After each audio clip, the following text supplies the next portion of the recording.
नमस्कार मैत्रिणींनो, श्री स्वामी समर्थ. शेतीवाली गृहिणी या चॅनलवर स्वागत आहे.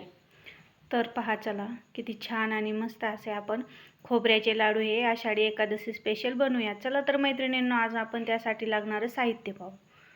मी ते साधारणपणे 2 ते 3 खोबऱ्याचे खोबरे घेतले, म्हणजे वाटीचे तुकडे घेतलेले आहेत. ते आपण किसणीच्या बारीक साईडकडून किसून घेऊत. चला आता मी घेतलेले सर्व खोबरं किसून घेते आणि नंतर तुमच्याशी बोलते.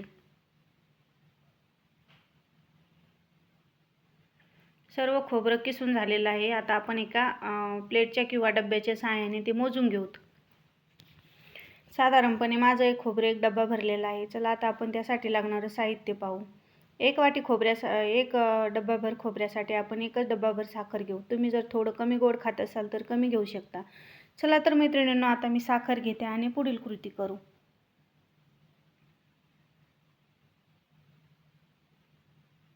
साखर आणि खोबरं सारखंही घेऊ शकता किंवा कमी घेऊ शकता. चला आता घेतलेली साखरेचा आपण पाक तयार करून घेऊ. त्यासाठी कढाई गॅसवर ठेवून साखर टाकून घेऊ आणि त्याच्यात एक सव्वा वाटी पाणी टाकून घेऊ. शिल्लक पाणी टाकले की आपले लाडू मऊ आणि नरम होतात. फक्त चासणी एकदम व्यवस्थित अशी येऊ द्यायची. साधारणपणे 15-20 मिनिटं याला मस्त असं मिक्स करून घ्यायचं आणि नंतर चासणी घ्यायची. आपण जर मिक्स केलं नाही तर त्यात साखर तशीच राहते. पहा आता आपली चासणी किती छान आणि मस्त झालेली आहे.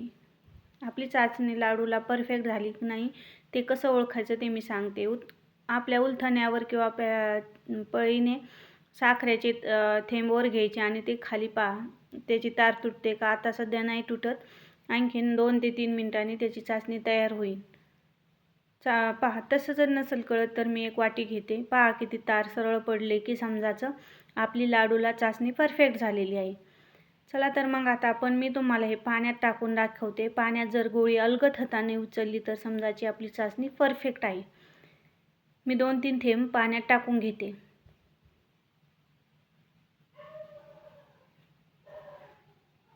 एक जाग्यावर करून त्याची गोळी तयार करून घेऊ. गोळी हाताने आपली अलगद उचलत आहे समजा, म्हणजे आपली चाचणी रेडी झालेली आहे. चला आता आपण गॅस बंद करू आणि त्या साखरेच्या पाकात घेतलेले खोबरं मिक्स करून घेऊ.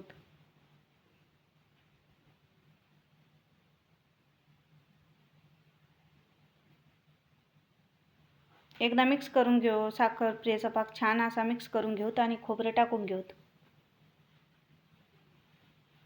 चला आता घेतलेले सर्व खोबरं त्यामध्ये मिक्स करून चांगलं ढवळून घेऊत.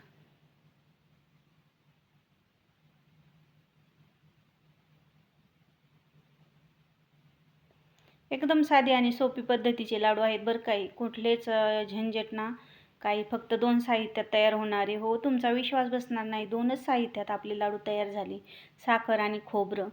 चला तर आता आपण हे सर्व मिक्स करून घेतलेले कढाईतलं एका ट्रेमध्ये किंवा परातीत काढून घेऊ. कढाई गरम आहे बरं का, सावकाश काढून घ्यायचं.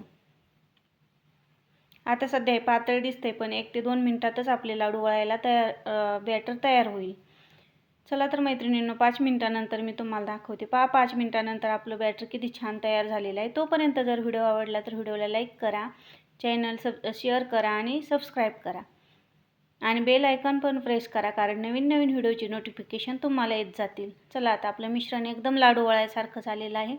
मी तुम्हाला एक लाडू वळून दाखवते.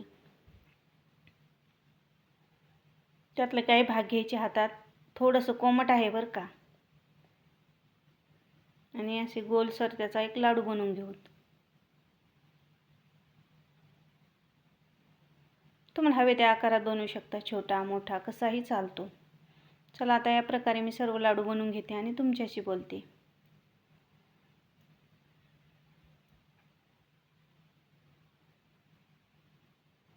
आता इथे आपले सर्व लाडू तयार झालेले आहेत की नाही, एकदम परफेक्ट हलवाईसारखे लाडू.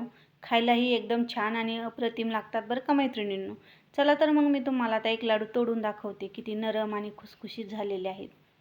या प्रकारे उपासाच्या तुम्हाला आणखी कोणत्या रेसिपी पाहायला आवडतील ते मला कमेंट करून सांगा. मी तुम्हाला प्रत्येक रेसिपी दाखवेन. पहा आपले लाडू किती छान आणि मस्त झालेले आहेत. तुम्ही या आषाढी एकादशीला नक्की ट्राय करून पहा आणि तुमचे लाडू कसे झाले ते मला कमेंट करून नक्की सांगा.